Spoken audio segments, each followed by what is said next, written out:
벌써 2023년하고도 7월을 지나 8월을 향하고 있습니다. 우리 사랑하는 성도님들은 7월, 8월하면 기억나는 것이, 떠오르는 것이 혹시 무엇이 있을까요? 교회 학교는 7월, 8월에 있는 것이 있습니다. 무엇일까요? 네, 여름 성경학교랑 수련회가 있습니다. 우리 성도님들의 어린 시절로 돌아가서 그 수련회 하면 떠오르는 기억들이 있지 않으시나요? 그 목신 전도사님, 그리고 그때 뜨겁게 기도했던 기억들, 뜨겁게 찬양하다가 하나님을 만나고 하나님을 경험했었던 것. 수련회에는 하나님과의 깊은 만남이 있습니다. 저는 믿음의 일대입니다. 아무도, 친척 중에서도 그렇고 가족 중에서도 아무도 예수님을 믿지 않는 가정 중에 태어났습니다.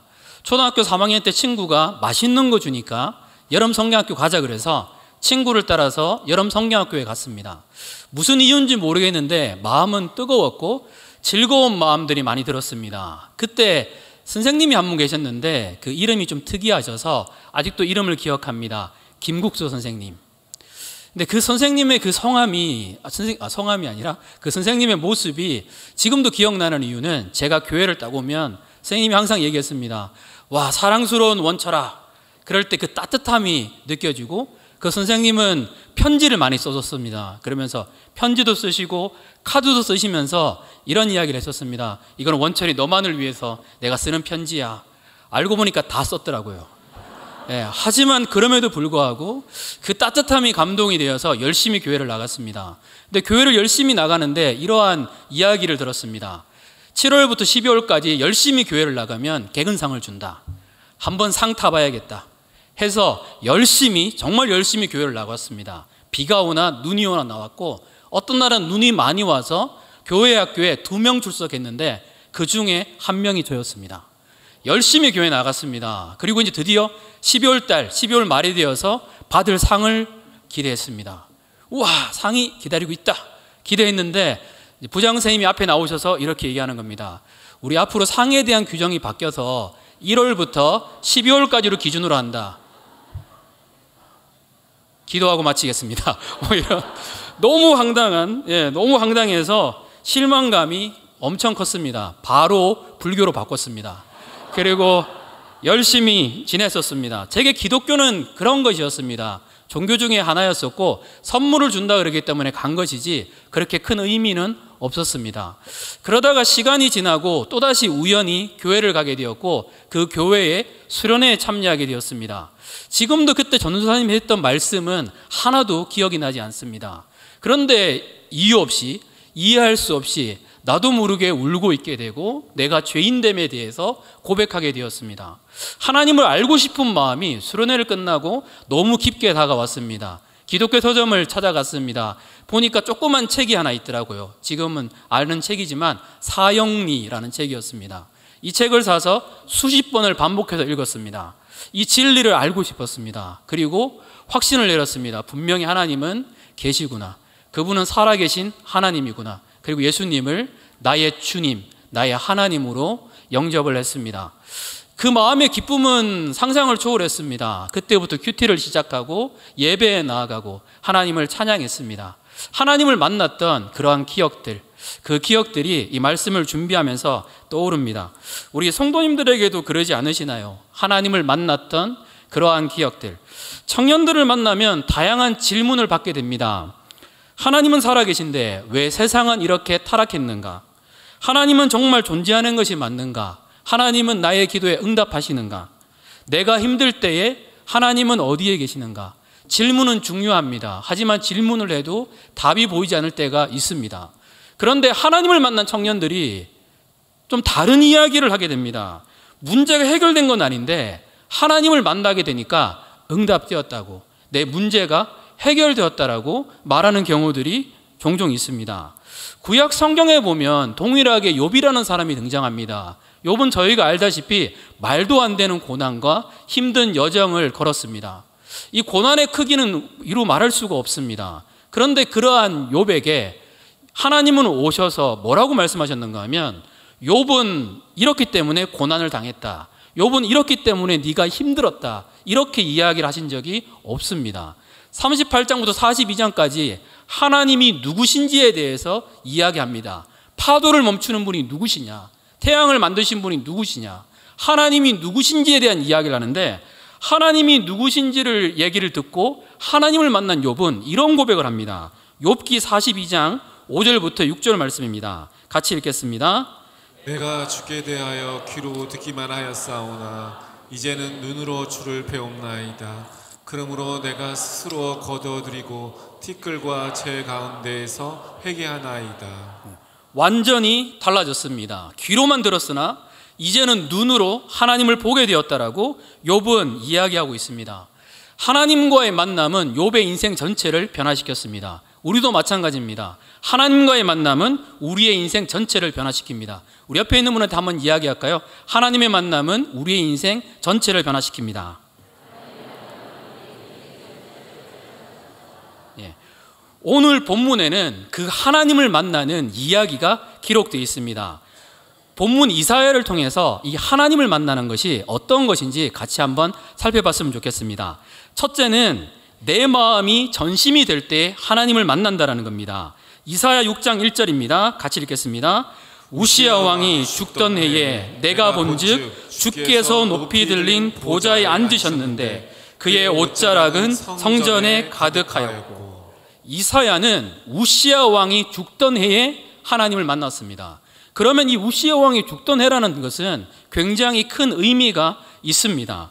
이스라엘의 역사 가운데도 특별한 의미가 있습니다. 우리가 알다시피 이스라엘 백성들은 가나안 땅에서 정착하면서 살고 있었습니다. 사사시대를 지나서 다윗과 솔로몬 시대 때 이스라엘은 강대한 나라가 됩니다. 두 개의 무역함과 두 개의 무역로를 차지하게 되고 전쟁에서 지지가 않습니다. 보화가 넘쳤습니다. 가는 곳마다 금이 넘쳤고 음식이 넘쳤습니다. 평안함이 가득한 것이 이스라엘의 모습이었습니다. 그래서 학자들은 이것을 가지고 제1황금기라고 이야기합니다. 그러다가 르호보암 시대 때 죄로 타락한 이스라엘은 두 나라로 분리가 됩니다. 남유다, 북이스라엘. 두 나라로 나뉜 이스라엘은 전쟁에서 이기지를 못합니다. 두 개의 무역함과 두 개의 무역로를 다 빼앗깁니다. 평안함이 없습니다. 기껏 무엇을 모아놓으면 다른 나라들이 와서 침략해 갑니다. 웃음이 사라졌고 소망이 사라진 때가 언젠가 사라진 것이 우시야 왕 전의 모습이라는 겁니다. 그런데 이것이 우시 왕 때에 들어오면 바뀌게 됩니다. 우시 왕 때 다시 두 개의 무역함과 두 개의 무역로를 차지하고 적과 싸워서 이 전쟁에서 이기게 됩니다. 특히 암몬이라는 나라는 조공을 받을 만큼 이스라엘은 강대해집니다. 풍요로움이 다시 찾아왔습니다. 그래서 학자들은 이것을 제2황금기라고 말하고 있습니다.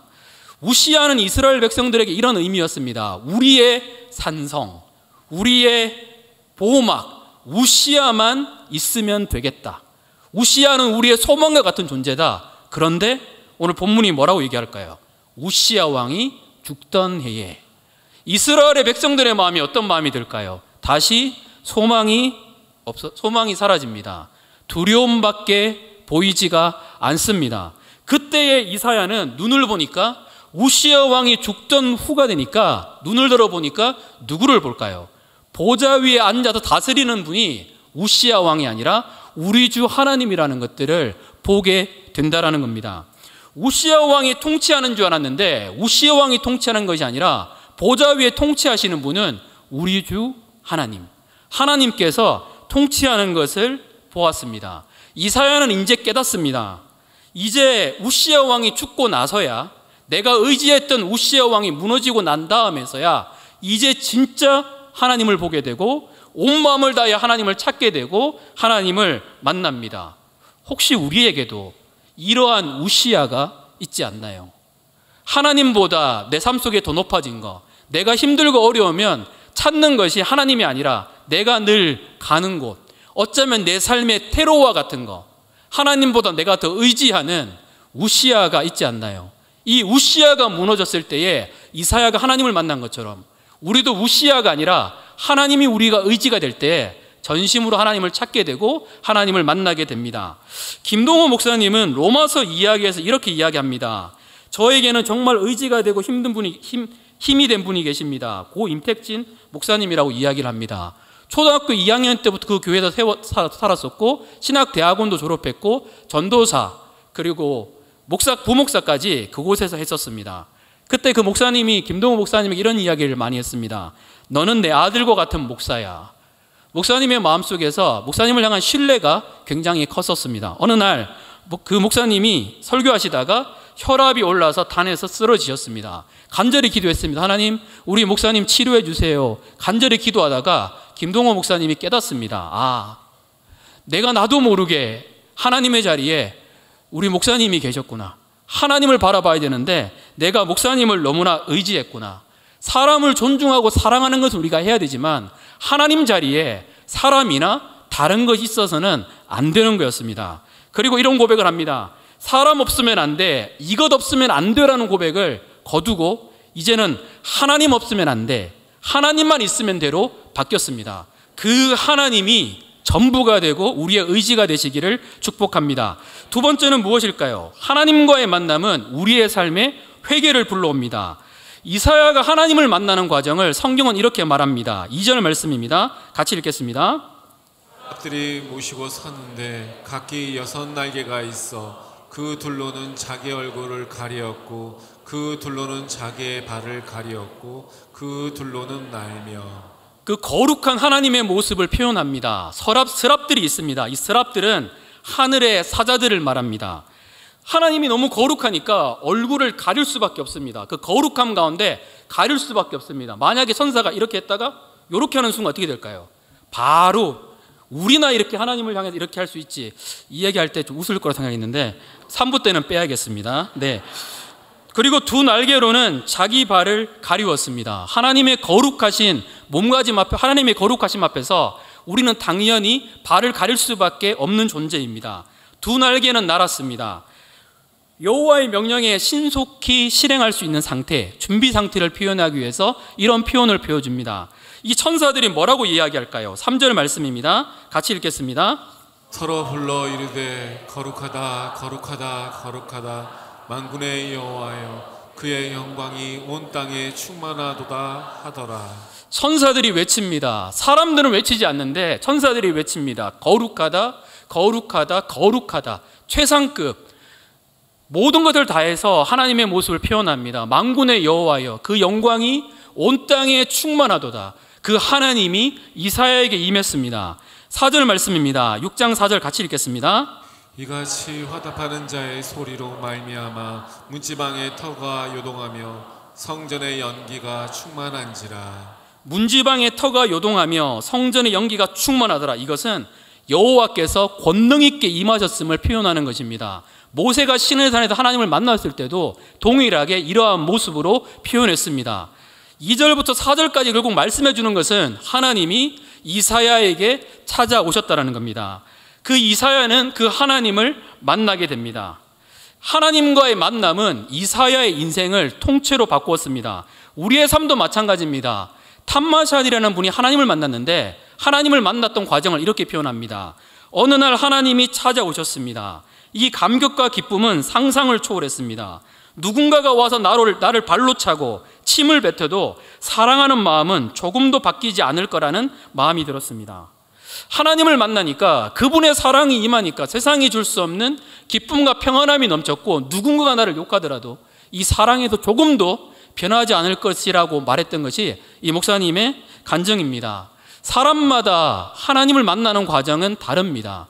누군가의 이야기를 통해 하나님을 만나는 사람도 있고 수련회를 통해서 예배에 드렸던 말씀 한마디를 통해서 찬양을 통해서 기도를 통해서 다양하게 하나님을 만납니다. 하지만 하나님을 만난 사람은 누구나 다 마찬가지로 동일한 지점에 이르게 됩니다. 그 지점이 무엇일까요? 회개입니다. 이사야도 동일합니다. 5절 말씀입니다. 같이 읽겠습니다. 그때 내가 말하되 화로다 나여 망하게 되었도다. 나는 입술이 부정한 사람이요 나는 입술이 부정한 백성 중에 거주하면서 만군의 여호와이신 왕을 배웠음이라 하였더라. 아멘. 거룩하신 하나님의 임재를 경험하니까 이사야가 고백합니다. 화로다 나여 망하게 되었도다. 이사야는 선지자입니다. 죄악으로 타락한 삶을 살았을까요? 아닙니다. 하나님의 거룩한 임재 가운데 들어가니까 하나님의 임재를 만난 사람들은 이러한 회개의 고백이 나올 수밖에 없습니다. 베드로도 마찬가지입니다. 주여 나를 떠나소서 내가 죄인입니다. 그 거룩하신 하나님 앞에 부딪히면 이런 고백이 나옵니다. 죄인이라서, 죄가 많아서 그렇게 고백하는 것이 아닙니다. 나는 내 힘으로 살았구나. 창조주 앞에서 피조물이 서 있으니까 그 앞에서, 그 거룩함 앞에서, 그 위대함 앞에서 내 있는 모습 그대로를 고백할 수밖에 없습니다. 하나님, 나는 죄인입니다. 나를 떠나소서. 죄가 점점 미워집니다. 그래서 회개에 대해서 조셉 얼란이라는 사람은 이렇게 말합니다. 그는, 회개한 사람은 죄를 마치 옆구리를 찌르는 가시나 눈 속에 든 바늘처럼 여긴다. 그는 그것들로 탄식하며 괴로워하되 형식적으로가 아닌 진정으로 오라 나는 공고한 사람이더라고 울부짖게 된다. 우리도 동일합니다. 하나님을 만나면 나는 죄인입니다. 이 고백이 나올 수밖에 없습니다. 내 자신의 비참함, 내 자신의 초라함을 주님 앞에서 발견합니다. 이사야도 동일합니다. 그렇게 고백합니다. 주님 앞에. 그럴 때 하나님은 어떻게 하셨을까요? 넌 죄인이니까 나는 너를 받아줄 수 없어. 너는 악한 사람이잖아. 이렇게 했을까요? 주님은 이렇게 행동하십니다. 6절, 7절 말씀입니다. 같이 읽겠습니다. 그때 그 수랍 중에 하나가 부젓가락으로 제단에서 집은 바 핀 수술 머리에 가지고 내게로 날아와서 그것을 내 입술에 대며 이르되 보라 이것이 내 입에 닿았으니 내 악이 제하여졌고 내 죄가 사하여졌느니라 하더라. 아멘. 내 악이 제하여졌고 내 죄가 사하여졌다라고 말하고 있습니다. 하나님은 이사야의 죄를 깨끗하게 하셨습니다. 이사야를 안아주셨습니다. 이사야의 죄책감을 치료하여 주셨고 용서하여 주셨습니다. 우리는 주님을 만나면 주님 앞에 회개하게 됩니다. 내가 죄인이라고. 그렇게 고백할 때 주님은 어떻게 하실까요? 그래 너는 이렇게 악한 죄인이니까 어쩔 수 없어라고 얘기하실까요? 아닙니다. 주님은 그 따뜻함으로 우리를 있는 모습 그대로 안아주십니다. 여기에 완전한 사랑이 있습니다. 여기에 완벽한 하나님의 사랑이 있습니다. 그 사랑이 있기 때문에 우리는 지금도 이곳에 와서 하나님을 예배하고 하나님을 경배합니다.